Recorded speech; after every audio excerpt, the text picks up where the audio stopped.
आज हम लोग चैप्टर 3 करेंगे, संपूर्ण क्रांति।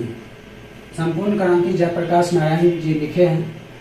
इस चैप्टर में जितने भी इम्पोर्टेंट क्वेश्चन हैं जो परीक्षा में पूछे जाते हैं वो सारे क्वेश्चन यहाँ पर दिए गए हैं।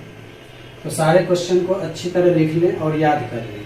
इससे बाहर एक भी क्वेश्चन इस चैप्टर से नहीं आएगा। जयप्रकाश नारायण कम्युनिस्ट पार्टी में क्यों नहीं शामिल हुए? जयप्रकाश ने लेनिन से सीखा था कि जो गुलाम देश हैं वहाँ के जो कम्युनिस्ट हैं उनको हरगिज वहाँ की आज़ादी की लड़ाई से अपने को अलग नहीं रखना चाहिए, क्योंकि लड़ाई के नेतृत्व तो बुर्जुआ वर्ग के हाथ में होता है। बुर्जुआ वर्ग कहते हैं पढ़े लिखे लोग, पूंजीपति लोग, और जो लोग पढ़े लिखे होते हैं, पूंजीपति लोग होते हैं, उसे बुर्जुआ वर्ग कहते हैं। तो क्योंकि लड़ाई का जो नेतृत्व है, जो लोगों को एक साथ करता है, लोगों को समझाता है, लोगों को समझाने का जो ज्ञान होता है, जो नॉलेज होता है, वो बुर्जुआ वर्ग के पास होता है। क्योंकि बुर्जुआ वर्ग पढ़े लिखे लोग होते हैं और जो उसे और लड़ाई के लिए जो खर्चा होता है, जो कि रुपये पैसे चाहिए, वो पूंजीपति लोगों के पास होता है। तो लड़ाई का जो नेतृत्व करता है वो जब भी करेगा तो बुर्जुआ वर्ग ही लड़ाई का नेतृत्व करेगा। इसलिए जयप्रकाश नारायण जी को अच्छे से पता था कि जो बुर्जुआ वर्ग होता है उसी के हाथ में लड़ाई का नेतृत्व होता है, और बुर्जुआ वर्ग पढ़े लिखे लोग होते हैं, इसलिए वो समझदार होते हैं। पूंजीपतियों के हाथ में होता है, बुर्जुआ वर्ग का मतलब पूंजीपति, तो पूंजीपतियों के हाथ में होता है। और उस समय देश का नेतृत्व कांग्रेस कर रही थी, और जो समाजवाद का समर्थन भी कर रही थी। तो कांग्रेस, समाजवाद का मतलब भी होता है समाज के लिए अच्छा काम करना, भलाई का काम करना। तो कांग्रेस जो था उस समय वो समाजवाद का समर्थन भी कर रहा था, समाजवादी था, और वह पूंजीपति भी था। इसलिए जयप्रकाश नारायण अच्छी तरह जानते थे कि कांग्रेस जो है अभी समाजवाद के लिए काम कर रहा है, और बुर्जुआ वर्ग भी है, पढ़ा लिखा भी लोग है, और पूंजीपति भी लोग हैं। तो इसके साथ जाएंगे तो देश को हम आगे ले जा सकेंगे और देश के लिए कुछ कर सकेंगे। इसलिए जयप्रकाश ने किसे चुना? कम्युनिस्ट पार्टी को ना चुनकर कांग्रेस पार्टी को चुना, क्योंकि वो बुर्जुआ वर्ग थे। तो जयप्रकाश ने लेनिन से सीखा था, जिस समय वो विदेश में थे, तो उन्होंने वो लेनिन से सीखा था कि जो गुलाम देश है वहाँ के जो कम्युनिस्ट हैं उनको हरगिज वहाँ की आज़ादी की लड़ाई से अपने को अलग नहीं रखना चाहिए, क्योंकि लड़ाई का नेतृत्व बुर्जुआ वर्ग के हाथ में होता है, अर्थात पूंजीपतियों के हाथ में होता है।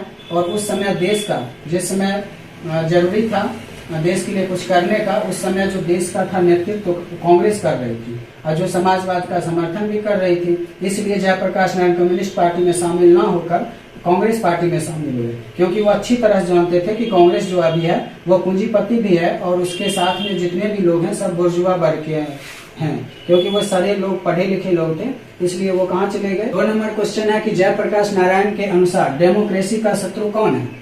यानी लोकतंत्र का जो है वो शत्रु कौन है? तो जयप्रकाश नारायण के अनुसार डेमोक्रेसी के शत्रु वे हैं जो जनता के विचारों का विरोध करते हैं। कुछ लोग ऐसे होते हैं जो जनता जो आवाज उठाती है अपने मांगों को पूरा करने के लिए, उसके विरोध में कुछ लोग गोलियां बरसाते हैं, लाठीचार्ज करते हैं। तो ऐसे लोग जो हैं डेमोक्रेसी के शत्रु हैं। तो जयप्रकाश नारायण के अनुसार डेमोक्रेसी के शत्रु वे हैं जो जनता के विचारों का विरोध करते हैं, उस पर लाठियां चलवाते हैं, गोलियां बरसाते हैं, उनके शांतिमय जुलूस निकलता है, जो आंदोलन होता है उसको तितर बितर कर देते हैं, उन्हें बंदी बना लेते हैं तथा उनकी आवाजों को दबाने की कोशिश करते हैं। ऐसे लोग डेमोक्रेसी के क्या हैं? शत्रु हैं। आगे का क्वेश्चन है कि भ्रष्टाचार की जड़ क्या है? क्या आप जेपी से सहमत हैं? इसे दूर करने के लिए आप क्या सुझाव देंगे? भ्रष्टाचार की जड़ सरकार की गलत नीतियां हैं। इन गलत नीतियों के कारण भूख, महंगाई, बेरोजगारी बढ़ी है। जनता का कोई भी काम बिना रिश्वत का नहीं निकलता है, बिना रिश्वत दिए एक भी काम नहीं होता है जनता का। शिक्षा संस्थाएं भ्रष्ट हो गई है, जहाँ शिक्षा संस्थाएं वहाँ भी भ्रष्टाचार है। हमारे नौजवानों का भविष्य अंधेरे में पड़ा हुआ है और हम जेपी की बात से बिल्कुल सहमत हैं। इसे दूर करने के लिए सरकार को समाजवादी तरीकों, यानी समाजवाद के तरीके से ही इसे दूर किया जा सकता है। तो समाजवादी तरीकों को अपनाकर जनता की भलाई के लिए ठोस कदम उठाना ही होगा और उठाना ही चाहिए, तभी भ्रष्टाचार की जड़ खत्म होगा। और भ्रष्टाचार की जड़ रही है बेरोजगारी, महंगाई और सरकार की गलत नीतियाँ। 4 नंबर क्वेश्चन है कि यदि संधि की वार्ता कुंती और गांधारी के बीच हुई होती तो बहुत संभव था कि महाभारत ना मचता, लेकिन इस कथन से क्या आप सहमत हैं? अपना पक्ष रखें। मैं लेखक के इस विचार से काफी हद तक सहमत हूँ। क्योंकि हमारे समाज में नारी का सम्मान किया जाता है। माता पूजनीय होती है। पुरुष अपने कठोर स्वभाव के कारण अपने को ही सर्वाधिक महत्व देता है, किंतु नारी में दया, ममता और कोमलता के गुण विद्यमान होते हैं।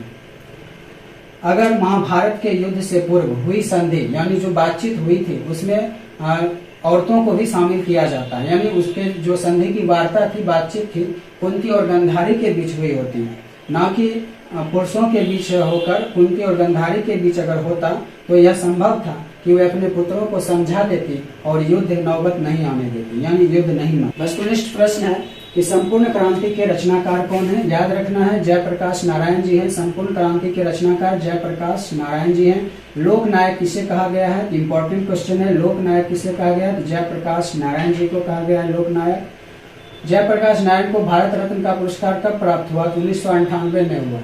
1998 में उन्हें भारत रत्न पुरस्कार मिला। जयप्रकाश नारायण को 1998 में भारत रत्न पुरस्कार मिला, ये याद रखना है। लोक नायक किसे कहते हैं? जयप्रकाश नारायण को लोक नायक कहा गया है।